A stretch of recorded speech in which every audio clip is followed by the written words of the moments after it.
Welcome back in another episode of the Sovereign Renaissance. Now, in this episode, we're going to be looking at the biblical war between the Philistines and Israel. It was the ultimate clash of the ancient world, the advanced iron-wielding war machine of the Philistine Pentapolis against the nomadic iron-willed tribes of Israel. Behind the glint of swords and the thunder of chariots lay a much deeper cosmic conflict. This was a battle of deities, the fish god Dagon versus Yahweh, the Lord of hosts, where every casualty was an altar and every victory was testament to whose God truly ruled the earth. The prolonged, bitter warfare between the Israelites and the Philistines is arguably the most defining geopolitical and theological struggle in the Old Testament. It spans several biblical books, primarily Judges, 1st and 2nd Samuel, and 1st Kings, and shaped the destiny of ancient Israel.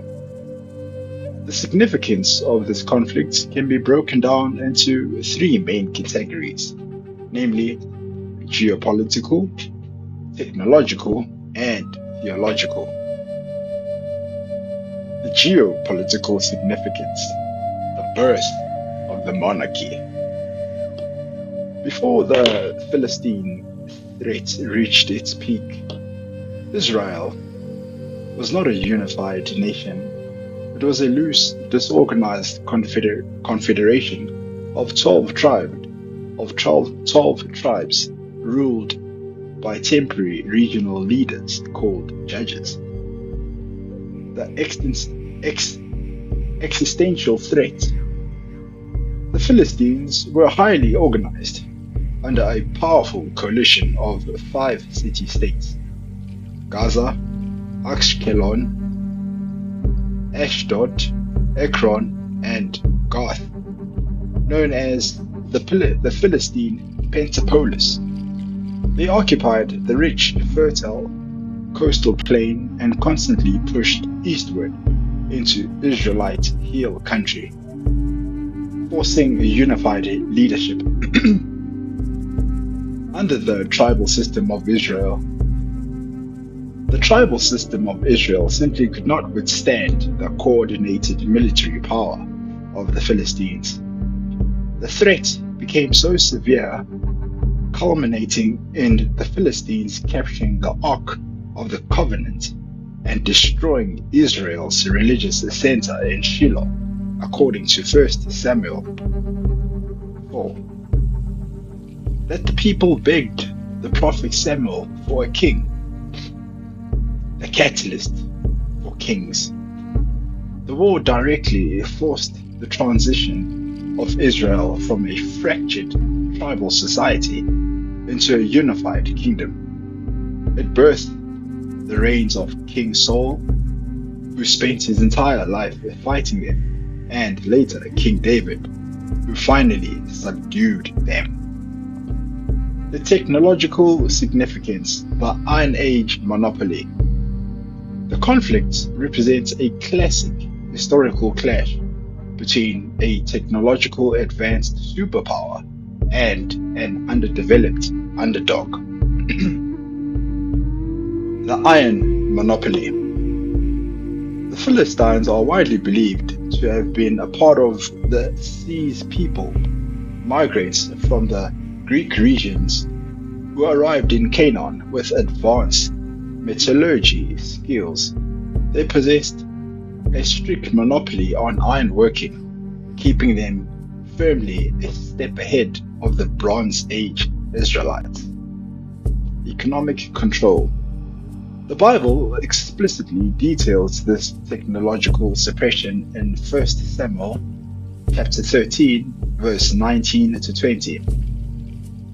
Not a blacksmith could be found, in the whole land of Israel, because the Philistines had said, "Otherwise the Hebrews will make swords or spears." So all Israel went down to the Philistines to have their plowshares, mattocks, axes, and sickles sharpened. Military superiority. When battles commenced, only King Saul and his son Jonathan actually owned iron swords. The rest of the Israelite militia fought with modified farming tools, clubs, and slings. Defeating the Philistines meant overcoming a massive technological deficit. The theological significance: Yahweh versus Dagon. For the biblical writers, this was never about land or metal. It was a cosmic battle of spiritual identity, the ultimate other. In the Hebrew Bible, the Philistines are uniquely labeled as the uncircumcised, unlike other neighboring groups like the Edomites or the Moabites, who shared similar Semitic languages and cultural practices with Israel. The Philistines were completely foreign Western outsiders. They represented the ultimate cultural and religious threat to Israel's identity. The clash of gods. Every major battle was viewed as a test of strength between Yahweh, the God of Israel, and Dagon, the primary deity of the Philistines. When the Philistines captured the Ark of the Covenant and placed it in Dagon's temple as a trophy, the narrative describes Dagon's statue mysteriously falling over and breaking its hands and head off, according to 1 Samuel chapter 5. Defining the role of the king.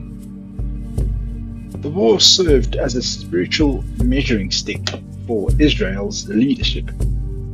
King Saul failed because he let fear of the Philistines cause him to disobey God's timing.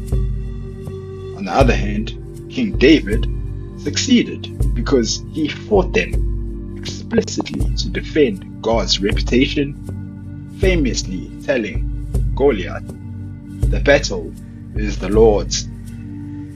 The historical legacy. The conflict was so intense that its vocabulary outlived both nations. The ancient Greeks and Romans named the entire geographical region Palestine after the Philistines.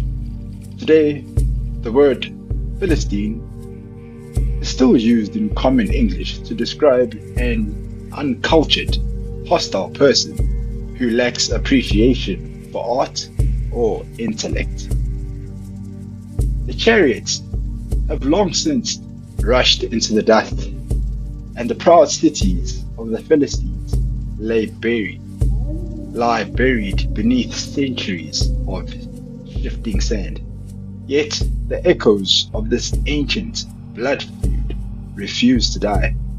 It didn't just shape the borders of the ancient Near East.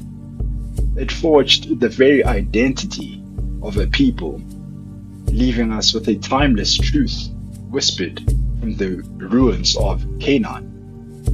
Giants may command the earth, but it is the desperate underdogs who write history.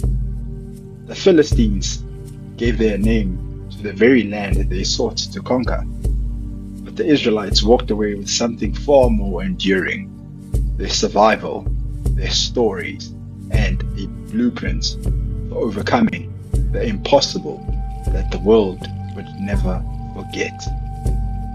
And if you liked today's video, please do like, share, and subscribe. And until next time, goodbye.